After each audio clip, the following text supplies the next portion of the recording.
Hello, Steve White say 9. Well, I just watched The White Lotus season 1, and I was a little disappointed and a little bit confused by what the show was trying to say, and what it was going to be. I didn't even know anything about it really. I just knew Jennifer Coolidge was in it, and I was under the impression it was based in like a hotel or a resort. And I watched it, and I kind of was expecting a few things like from the second season, because I knew there was a second season. I assumed some of the characters would return. I assumed that it was going to be set in the same hotel again, and it seems like a fairly flexible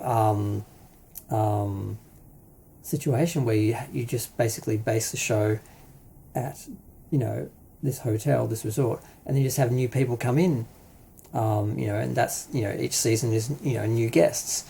That seems like a fairly simple, concept.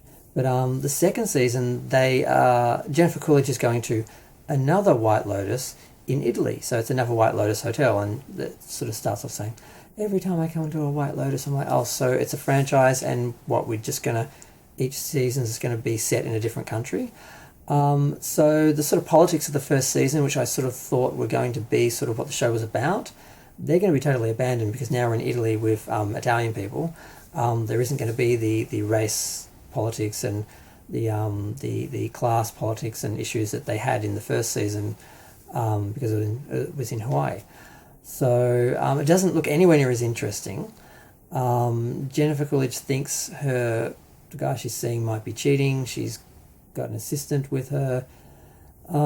There's a group of Italian men who are trying to get back in touch with their Italian heritage, and they end up traveling without their wives because their wives don't want to be there or something, and one of them's cheating, and there's young girls coming to the hotel, and I guess the female manager is sort of judging the older Italian guy for having these young girls come visit, and there's a bunch of young people. I think those guys end up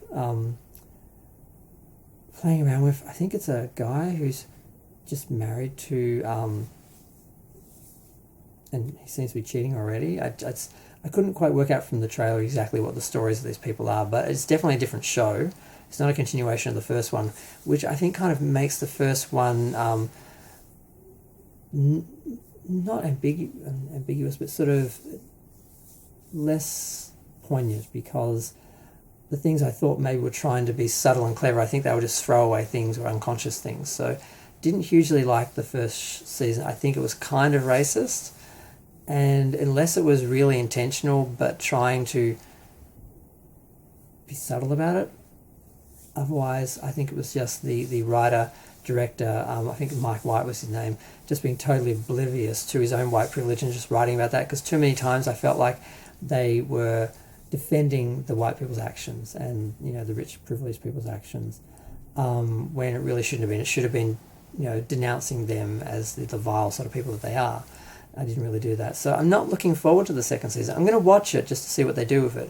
But I think they had a chance to do a really interesting show, and they've already thrown it down the trash. Now, Jennifer Coolidge is back, but I hear she dies in the season, so she won't be back for a third season, so there'll be nothing to watch the third season for if they do a third season.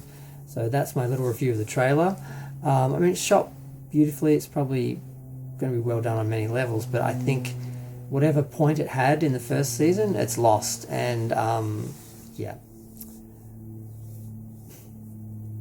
just had to say that. Bye.